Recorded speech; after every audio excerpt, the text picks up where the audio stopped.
Hi everybody, Sister Scaleback coming at you in the middle of the week with a little bit of an update.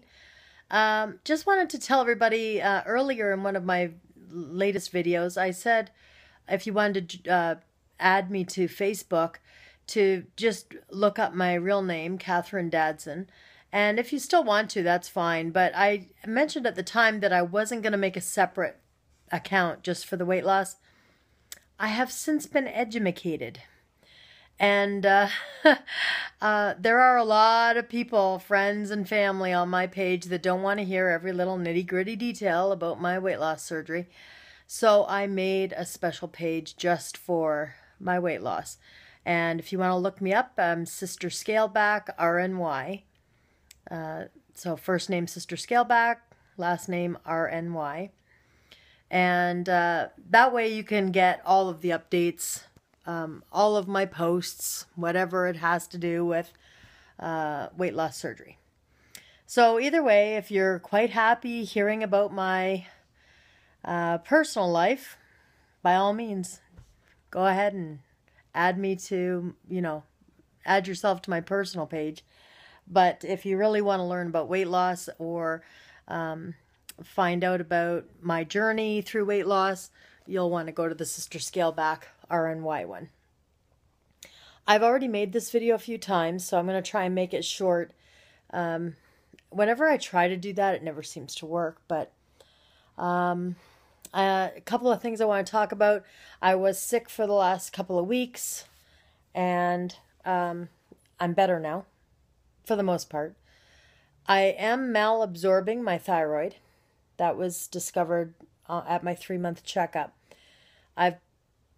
I've been taking a thyroid pill since I was 25, and my levels were pretty level. My levels were the same for the last 10 or 15 years. So I'm not used to the fact that all of a sudden now they're not that level, and I'm tired a lot. Remember when you were a teenager and you just didn't want to get out of bed in the morning and you could hit the snooze 10 times and then not even remember? That's me right now. I just could sleep all day if you would let me. But I will. They've increased it and I'll get back to, where it should be. Hopefully it doesn't take too long to figure that out, because the longer it takes, the more I risk the speed of my weight loss, and I don't want to do that. Sorry for the shakiness here. I'm using my iPhone as usual, but I'm distracted. A couple of other things. Make sure when you're taking calcium citrate, not calcium carbonate. There is a huge difference in how that's absorbed, especially if you've had RNY. I was taking Bariatric Advantage chewable calcium citrate, and I was told to take 2 a day, 1 in the morning, 1 at night. Come to find out, when I read the label, which is another thing you really should do, is read the label.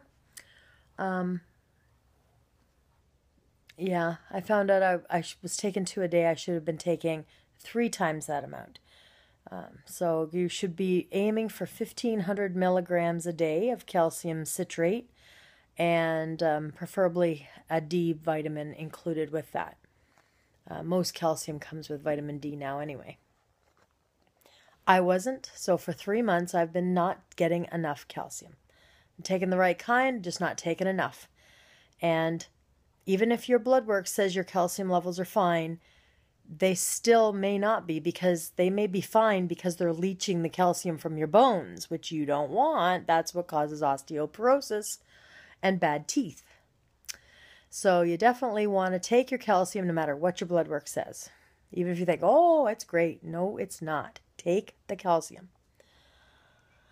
What else now? I'm back into Twonderland. For some reason or other, I just reached under 300 pounds 2 weeks ago.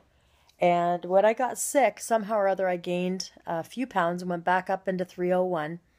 Now I'm back down to 297 to 298. I'm sort of fluctuating between that. If anything, that is a very good reason why you shouldn't weigh yourself every day, because it just plays with your head and gets you all worried, like I was. Don't mind me. I just have allergies and I have very itchy nose, and I'm always, always rubbing my nose. Take allergy medication. I have, I hate to say this, but I have 2 dogs and 2 cats, and I think I have developed an allergy to my pets.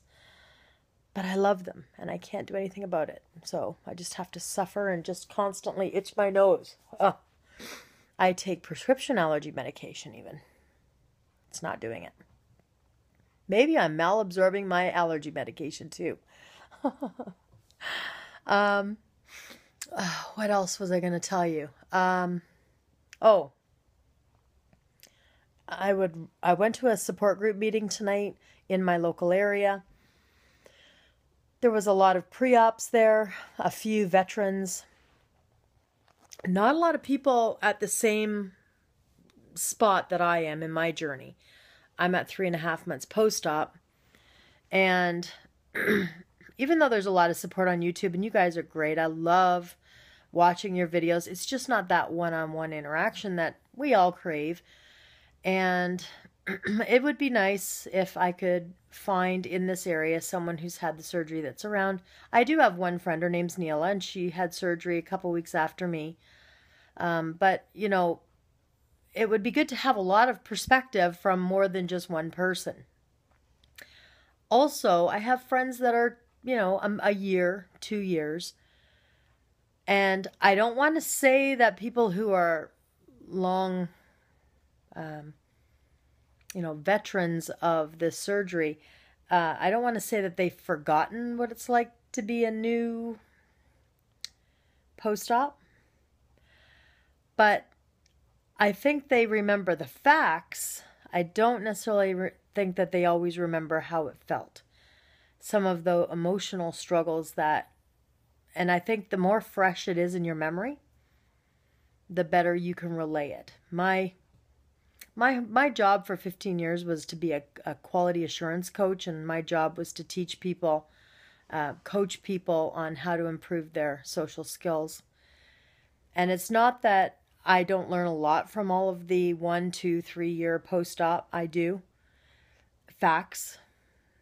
But when it comes to emotion and the empathy and the connection of having just gone through it, there's nothing that beats that one-on-one interaction with somebody that's just been there and so gets it at that moment, you know. So if you're out there and you're in southern Ontario and you're southwestern Ontario and you're, you know, 4 months to 7 or 8 months post-op, you know, give me a message down below. Just let me know so that I know I'm not alone out there, because sometimes you do start to feel alone. I was starting to feel like a coach at the meeting today because I was giving all the pre-ops advice and opinions, and I love doing that. Don't get me wrong. I really do love doing that, but sometimes the coach needs a coach. You know what I'm saying? So, or at least a partner in crime. So if you want to be a partner in crime with me, just give me a holler. And don't forget, if you want to add me to Facebook, it's Sister Scaleback, RNY.